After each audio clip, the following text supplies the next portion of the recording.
तो दोस्त आप लोग कैसे हैं। तो आज हम लोग जानेंगे किसके बारे में, इस्लाम धर्म के बारे में जानेंगे। किसके बारे में जानेंगे आज हम लोग, इस्लाम धर्म के बारे में। इस्लाम धर्म से जो क्वेश्चन पूछे जाते हैं गवर्नमेंट एग्जाम में, उसके बारे में जानेंगे कि इस्लाम धर्म से कौन कौन क्वेश्चन पूछे जाते हैं। मुख्य रूप से हम लोग एग्जाम की दृष्टि से पढ़ेंगे कि जो एग्जाम में क्या करता है, पूछता है इस्लाम धर्म से क्वेश्चन।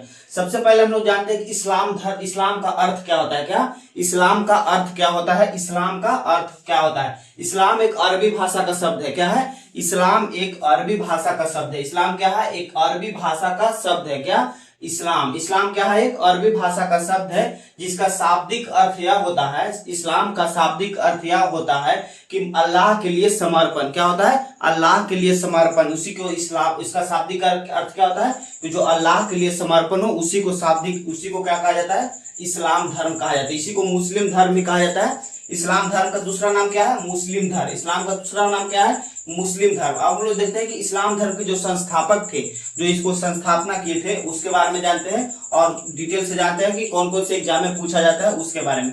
सबसे पहले देखते हैं कि इसके संस्थापक कौन थे, हजरत मूसा थे। कौन थे, मोहम्मद साहब थे। मोहम्मद साहब, हजरत मूसा, मोहम्मद साहब, हजरत मोहम्मद साहब थे। कौन थे, हजरत मोहम्मद साहब। इसका जन्म कब हुआ था, 570 ईसा पूर्व, 570 ईस्वी में हुआ था। कब हुआ था, 570 ईस्वी में। मोहम्मद साहब का जन्म कब हुआ था, 570 ईसा पूर्व। कब हुआ था, मक्का में हुआ था। कहाँ हुआ था, मक्का में हुआ था। कहाँ हुआ था इनका जन्म, मक्का में हुआ था 570 ईस्वी में। कब हुआ था, 570 ईस्वी में जन्म हुआ था किनका, मोहम्मद साहब का। इनके जन्म दिवस के रूप में, इस्लाम धर्म में मोहम्मद साहब के जन्म दिवस के रूप में ईद ए मिलाद उन नबी मनाया जाता है। कौन सा पर्व मनाया जाता है, ईद ए मिलाद उन नबी मनाया जाता है। किसके जन्म दिवस के रूप में मनाया जाता है, हजरत मोहम्मद साहब के जन्म दिवस के रूप में मनाया जाता है। किसके जन्म दिवस, हजरत मोहम्मद साहब के जन्म दिवस के रूप में ईद ए मिलाद उन नबी मनाया जाता है। क्या माना जाता है, ईद ए मिलाद उन नबी। या मुस्लिमों के लिए क्या है, पर्व माना जाता है, जो इस्लाम मोहम्मद साहब का क्या है, जन्म दिवस के रूप में मनाया जाता है। अब हम लोग देखते हैं जो हजरत मोहम्मद साहब के जो पिता थे, हजरत मोहम्मद साहब के जो पिता थे उनके बारे में जानते हैं। उनके पिता का नाम अब्दुल्ला था। क्या था, मोहम्मद साहब के पिता का नाम क्या था, अब्दुल्ला था। इनके माता का नाम क्या थी, अमीना थी। इनके पिता का नाम अब्दुल्ला और माता का नाम क्या था, अमीना था। पिता का नाम अब्दुल्ला और माता का नाम अमीना था। अब हम लोग इसकी पत्नी का नाम, इसका पत्नी का नाम क्या था, इसके पत्नी का नाम खादिजा और पुत्री का नाम फातिमा थी। क्या थी, इसकी पुत्री का नाम क्या थी, फातिमा। इसकी एक ही पुत्री थी, जिसके बाद में क्या हुआ, इनके पति क्या होते, उत्तराधिकारी बने थे। मतलब कि हजरत मोहम्मद साहब के जो दामाद थे वही आगे जाकर क्या करते, इस्लाम धर्म के उत्तराधिकारी बने थे। कौन, फातिमा की क्या थे, फातिमा पुत्री इसकी फातिमा थी। इन्हीं के पति क्या करते, आगे जाकर इस्लाम धर्म का क्या बने थे, उत्तराधिकारी बने थे। अब हम लोग देखते हैं कि इनका ज्ञान की प्राप्ति कब हुआ। इस्लाम धर्म के जो मोहम्मद साहब थे, मोहम्मद साहब के ज्ञान की प्राप्ति कब हुआ, 610 ईस्वी में हुआ था। कब हुआ था, 610 ईस्वी में हुआ था। कहाँ हुआ था, हीरा नामक गुफा में। कहाँ है, मक्का में हुआ था। कहाँ हुआ था इनका ज्ञान की प्राप्ति, मक्का में हुआ था। ज्ञान की प्राप्ति कहाँ हुआ था, हीरा नामक गुफा में। कौन सा, यह याद रखिएगा, एग्जाम में पूछा हुआ है कि मोहम्मद साहब का ज्ञान की प्राप्ति कहाँ हुआ था, तो हम लोग बताएंगे 610 ईस्वी में हीरा गुफा में हुआ था। हीरा नामक गुफा में, कहाँ है, मक्का में स्थित है। कहाँ स्थित है, मक्का में स्थित है। इसीलिए मक्का मुस्लिम धर्म के लिए बहुत ही प्रसिद्ध स्थल माना जाता है। कौन, मक्का और मदीना। आगे बताते हैं मदीना क्या है।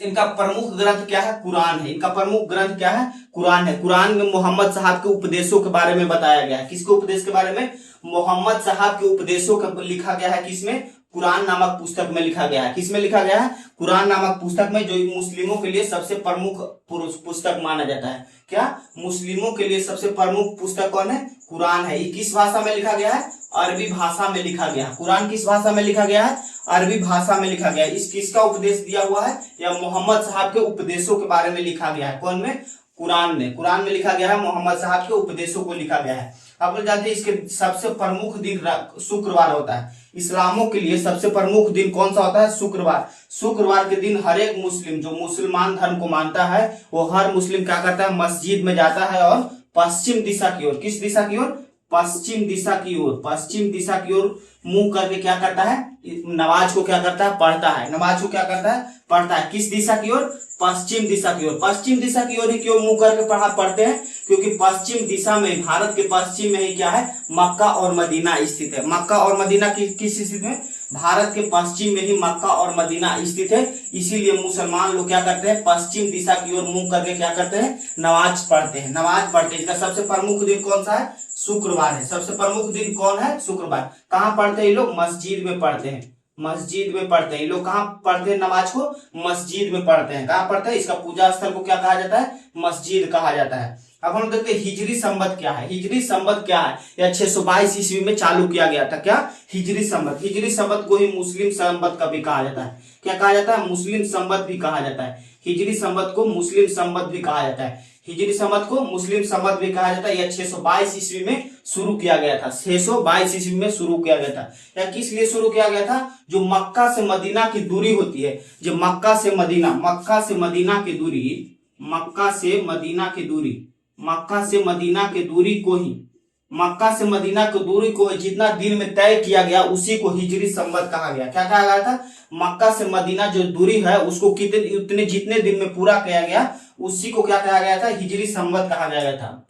क्या कहा गया था, हिजरी संवत। हिजरी संवत कैसे कहा गया, जैसे मक्का से मदीना का जो दूरी है उसको जितना दिन में तय किया गया उसी को हिजरी संवत कहा गया। या कितने दिनों में पूरा किया गया था, 354 दिन में पूरा किया गया था। 354 दिन लगा था। कितना दिन लगा था, मक्का से मदीना को दूरी तय करने में 354 दिन लगा था। इसीलिए हिजरी संवत का एक वर्ष में कितना दिन होता है, 354 दिन होता है। कितना होता है हिजरी संवत में, एक वर्ष में 354 दिन और 12 महीने होते हैं। 12 महीने या 354 दिन होता है, जो उसी को हिजरी संवत कहा जाता है। क्या कहा जाता है, हिजरी संवत। अब हम लोग देखते हैं इसकी मृत्यु कब हुई थी, 622 ईस्वी में। कहाँ हुआ था, मदीना में हो गया था।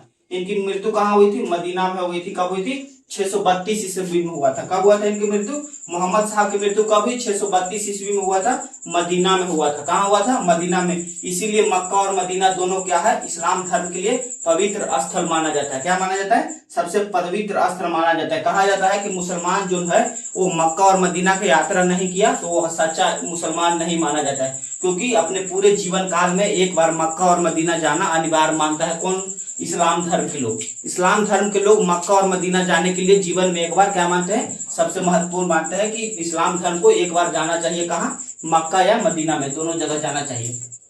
अब हम लोग देखते हैं जब मोहम्मद साहब की मृत्यु हुई, मोहम्मद साहब की मृत्यु कब हुई, 632 ईस्वी में। जब 632 ईस्वी में इनकी मृत्यु हुई तो उत्तराधिकारी के रूप में कौन आया, इनके दामाद। कौन आया, इनके दामाद कौन, अली मोहम्मद साहब। कौन आए थे, अली मोहम्मद साहब। इसके शॉर्ट में अली भी कहते हैं। इसके मोहम्मद साहब, इसके उत्तराधिकारी कौन आए, मोहम्मद साहब। ये कौन सी वंश को मानते थे, शिया या सुन्नी वंश को मानते थे। किसमें मानते थे, सुन्नी मानते थे। या मुसलमान में क्या होता, दो भागों में बट गया था। किनके मृत्यु के बाद, इनके मृत्यु के बाद, हजरत मोहम्मद साहब की मृत्यु के बाद मुसलमान धर्म क्या हुआ था, दो भागों में बट गया, शिया और सुन्नी। इनको मानने वाला क्या था, शिया था। क्या था, शिया था।